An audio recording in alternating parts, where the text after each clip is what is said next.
Welcome back to our discussion of this great Chinese classic, the Tao Te Ching.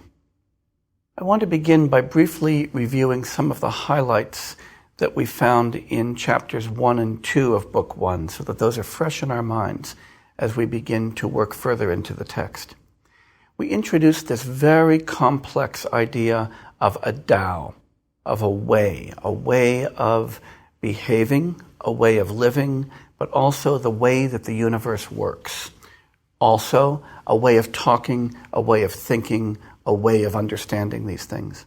And I want to remind you that it's going to be important to keep all of these many meanings of the word Tao in play, all of them in mind, as we talk about the Taoist understanding of life. Because if we're using this word in the sense that it's used in the text, and in the way that a Taoist thinker would think about it, all of these meanings are present at once, not as alternatives, but as a kind of complex of meaning for the term. That's going to be important for us.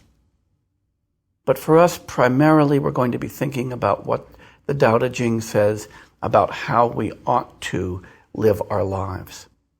Now, the Tao Te Ching, in emphasizing the Tao of life, as we've seen, begins with a kind of critique of the way that words or names, as we've seen in the translations, function in the Tao of our lives. Part of what was going on in that first chapter was emphasizing that we get trapped by our language in an important way.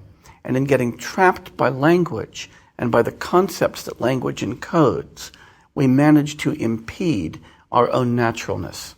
How do we do that? We do that because we tend to think of the meanings of our words, the content of our concepts as fixed. And as we think of those meanings as fixed and the concepts as fixed, we think of them as somehow reflecting the nature of reality. Now, this is important for a couple of reasons. One reason that it's important is because of the Confucian background against which Taoism is reacting. Because the Confucians were so focused on this idea of ritual correctness, of propriety, of etiquette. And that involves saying the right thing at the right time, calling each other by the right name, calling things by their right names. And the Taoists are worried that there aren't any right names. There aren't any right things to say. That names are flexible tools whose meaning changes with context. But the second piece of that is that we get trapped by these names, we get trapped by these concepts into thinking that the reality that we experience through these names and concepts is reality as it actually is, as opposed to a kind of projection of our own thinking. And in doing that, we put ourselves out of touch with reality. And if the goal of our lives is to live in a kind of harmony with reality, to live in a way that reflects our own nature and the nature of things around us, that's an obstacle, not an achievement. Finally, the other important piece of this is that by naming things, by describing them, we pick them out against a background.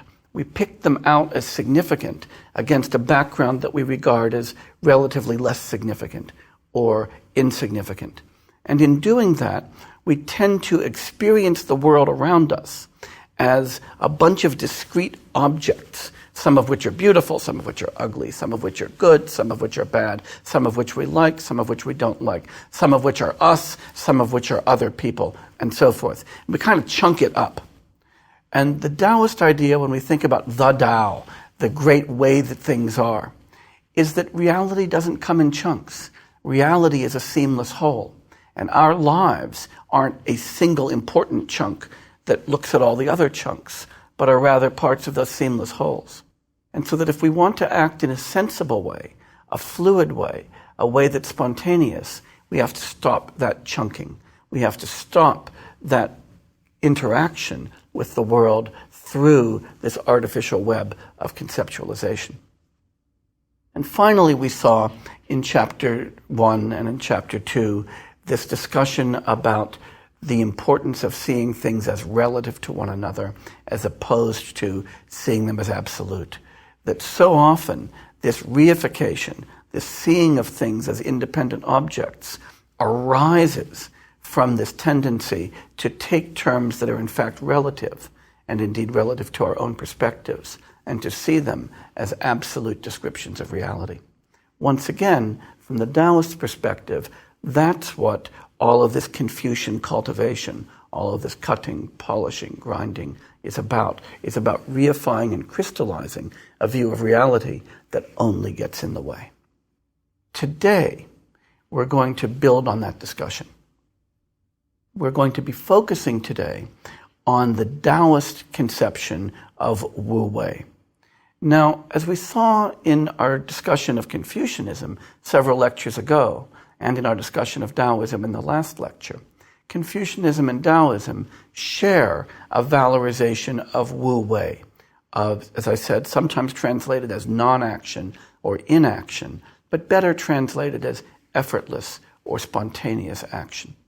This is a really important respect in which these classical Chinese traditions differ very much from anything that we have seen in the Western tradition, except in this wonderful echoing of Aristotle's idea that virtuous action is action that we sort of do voluntarily and joyfully. That's only a faint echo.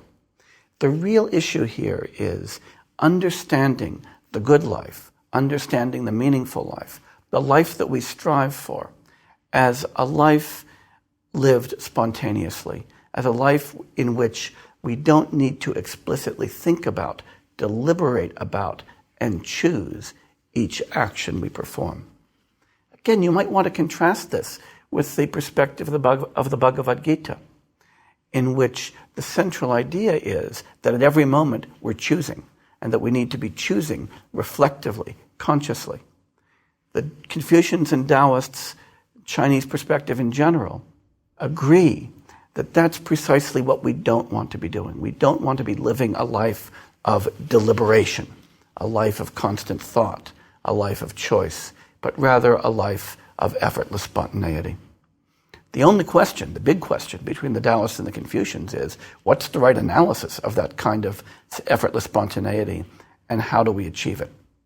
So today, we're going to be looking at the Taoist negative account of the achievement of this kind of spontaneity and how it constitutes a critique of the Confucian positive account. And what we'll be doing is looking at that through what the Taoists see as the dangers of cultivation and of getting trapped by language. We'll move from there into a discussion of Taoist ethical and moral theory and conclude with a discussion of what action looks like in the context of Wu Wei, in the context of effortless action. So we're going to begin by reading together from chapter 3. And once again, we're in Red Pine's translation, one that I personally enjoy just because of how it makes the language sing.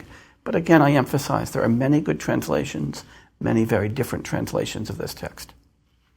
So in chapter 3, the text reads, "Bestowing no honors keeps people from fighting. Prizing no treasures keeps people from stealing. Displaying no attractions keeps people from trouble." Let's think about that for a minute. Bestowing no honors keeps people from fighting. What does that mean? Well, again, the Taoist is sharing with the Confucian an interest in a peaceful, harmonious, well-ordered society. Think about what happens when it's time to give prizes at the end of the year at school, or when Nobel Prizes are announced from Oslo, or when most valuable player awards are announced at the end of seasons. Immediately, somebody's really happy they got that prize.